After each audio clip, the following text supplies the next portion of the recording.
Hi there, Sanibonani Molweni. Welcome to Faith Channel. If you're new here, please subscribe before the end of the video. If returning, thank you for love and support. I appreciate you. Yo, izingane zesithembu guys. Kanye nothando nesipho isigaxa. Yabona uSipho? Hayi ngimemezela uNosipho ukusho ukuthi sengihlulekile. Nani ke bengimthumela kodwa ngithi yabo lento sizama ukuyisho, nisho ngendlela epolite, ningabi harsh.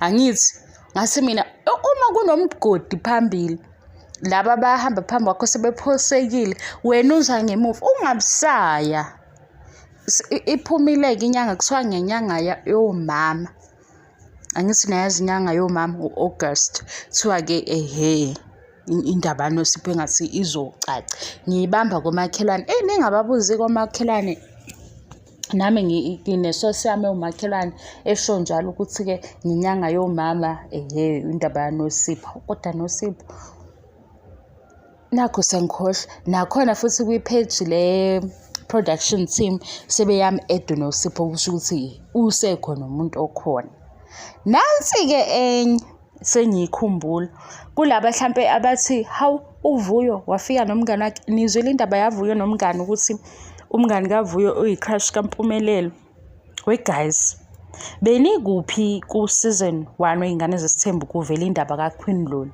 shiyani kuQueen Loli kube nevideo live video yamakhumalo noSibindi ehleli nabangani bakhe uSibindi ekhuluma nomakhumalo okuma wakhe ethi umakhumalo hawu kanti lemhloya le adugila eThekwini usuyayigilana lapha eGoli usuyabashumayeza usufakisa shuthi ke qhubeka mfana ushumayeza okusho ukuthi imkhuba yakhe yabo mayethi uVuyo kulo 5 years or 4 years ekhona izinto bezini kusho ukuthi imkhuba yakhe angazi uma sizothi imkhuba yakhe yobungane noma usa explorer noma uku stage noma akakadeli ngayizwa kahle le video yamakhumalo ngebhadi ke le platform ayivumi ukuthi usebenzise ivideo ngasiyona yakho ingakho ningawatholi nama full episode because i-full episode ngumzansi magic ngesonto ngo7 kodwa owabona le live video uyazi lento engishoyo ongayibukanga le live video uhambe nje umlaleli kahle umakhumalo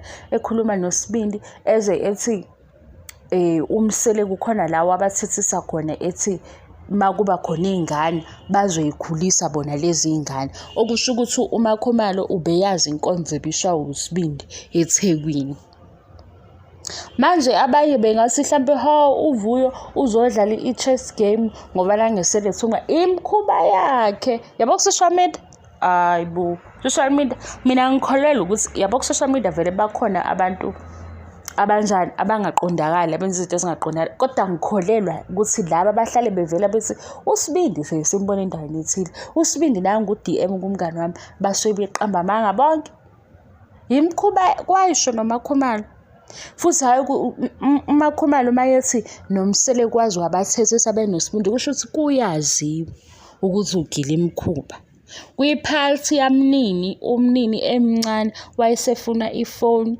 efuna ukuzobizwa i-girlfriend yakhe ngebhadi ke asibonanga leyo girlfriend ngoba ngezwe nje umseleke ethi uyamsanganela uSibindi kukhona umkhulu wakhe yena ucabanga indaba yeintombi ngathi kodwa kaba khona ipause ukuthi sho sekuyazi ukuthi umfanelo uyaphithizela nangu futhi nobaba wakhe wathi uzobefuze bani mayihlala endaweni eyodwa uma uVuyo sefika nomngane wakhe uzoprove ipoint ukuthi unje nakho nalaba uVuyo evela noNompumelelo uthe babangani baze bemthethise bobabili jiki uNompumelelo asekho uNompumelelo asazwa novu ngibambile futhi kaNompumelelo ngisazwa ngixoxela naye we guys yazi kodwa ngiyanikhuza niyabona ukuthi ngifike nginikhuze ngithi phumane indaba enzengane kodwa mase ngiyitholile ngiyabuya ngizonitshela noSipho uthi umakhelwane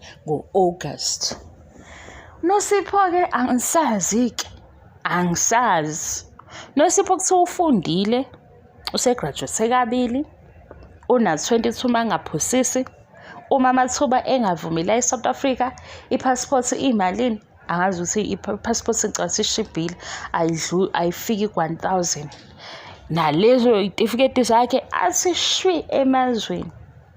Yena wakhethani-ke? Le mpilo ayikhethile. Ngubani-ke ngiwufiksi-ke ohleba ngey'ngane zabantu ngoba ngihleba ngey'ngane ningithethise nisho yonke into. Ngingubani? Ngoba uNosipho lo sekuthiwa nje iy'nkomo siqala ukuzwa ngazo ku-season 5 kuthiwa iy'nkomo zizophuma ngamiseleko. Mase kufika abanikazi bendaba bathi thina iphi ipleni yakho ithini? Akuphume iy'nkomo. uNosipho-ke yena ubona ukuthi-ke ngoba emile la eme khona esalindisiwe esetsheliwe ukuthi-ke into yamadlozi ithini, okwakhe kuyovele kube straight kuqonde. Nosipho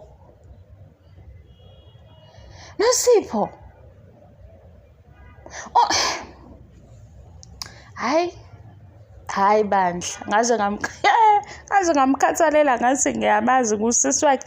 Iy'ngane manje ngoba la eSouth Africa umnotho wakhona awuqondakali, namathuba asetholakala ngo-connection, zishaya ama-passport zihambe. Mhlampe iminyaka emithathu awu-4 kunesinqumo sithatha usushesha. Usithatha nobani sona isinqumo? Hayi, mina ngiyamangala ukuthi ngempela babona u-future husband. Ngiyezwa nje ukuthi nangu omunye lo ovela ku-TV-ke yena kuthiwa-ke u-crazy in love. U-crazy in love nobani? Hey, webakwethu. Yazi khona uma engakenika ithuba lokuthi akayichaze-ke yena, eseyichaza nje esimeni sokumtsizwa, uyoyichaza apheleliphi? Hayi, bengizonitshela lokho-ke guys, akusona isigaxa esikhulu esisindayo ukuthi indaba yaNosipho ngathi kuthiwa i-serious. Uma iba serious nakhu production team uyeza nolo makhelwane osengcinzile wathi hayi ngempela ngithi hawe Nosipho. Hawu iliphi izwi lenkosi azonikwa lona mhlawumbe lizozwakala ngoba lesishoyo iphambi kwakhe. Uthando nesithembu luphambi kwakhe, izingane zesithembu phambi kwakhe, ku-TV nakhe kuyacomplain phambi kwakhe. Yena uma ingane-ke uyoba u-first wife wamadlozi ngoba amadlozi afuna unkosikazi, afuna intombi engakathintwa. Lapho-ke kube no-first wife use-step mother of 3. Hhayi yabo lento eyintombi yona inayo indaba. Ngiyazi ukuthi akusondaba yami, akusizo vele iy'ndaba zami, into engiyibukayo ukuthi ngempela kanti iy'ntombi kumele y'phelele ngapha. U-father of 4, father of 5, father of 3, besuke futhi laba yiba sebememeza begxeka oma bey'ngane kodwa iy'ngane zenziwe yibo. Hayi ngiyamangala. Ningibuza ukuthi ngifunani-ke ey'ndabeni zey'ngane ngize ngimangale kangaka. Kungenxa yenu, angisofike nginixoxele mase niyasho ukuthi hayi bo fithi. Mase nibabazile ngibona ukuthi hhayi-ke anginilethele okunye nizokubabaza futhi. Ngizonifakela isithombe semngani kaVuyo nimbone. Yabo impumelelo. Manje nobani ukuthi nje konke amantombazane akhevi uzowamela ngesithombe sokuthi ubaba wakhe umseleko. Bonke nje abane-shape enhle abakhevi uzobamela ngokuthi ubaba wakhe umseleko. Hey bakwethu. Hayi, bye guys, bye.